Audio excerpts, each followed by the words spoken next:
আকলিয়াদান করলে প্রতিবার হাত তুললে 10 থেকে, এটা কোন হাদিস দ্বারা প্রমাণিত। ওই জুজুর আকলিয়াদানের মধ্যে এইভাবে হাদিস আছে যে এটা তো নির্ভর প্রত্যেকটি হাসানার জন্য মানজা বিল হাসানাতে ফালাহু আশরু আমসালিহা, প্রত্যেকটা হাসানার জন্য 10 গুণ সওয়াব।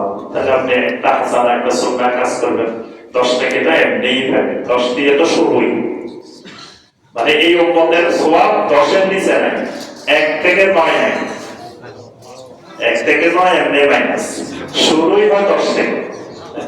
সুবহানাল্লাহ। প্রতি আঙ্গুলে 1 নাকি? জি, প্রতি আঙ্গুলে 1 নাকি?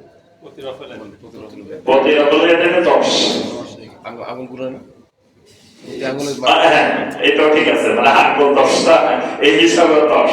এর এক জায়গায় দেখেছিলাম। জি না, এটা সরাসরি হাদিসের দরকার বলে আঙ্গুল গণনা আসে না, এটা মুহাদ্দিসের একটা ভাষ্য, যেহেতু 10 আঙ্গুল প্রতিবার, এই জন্য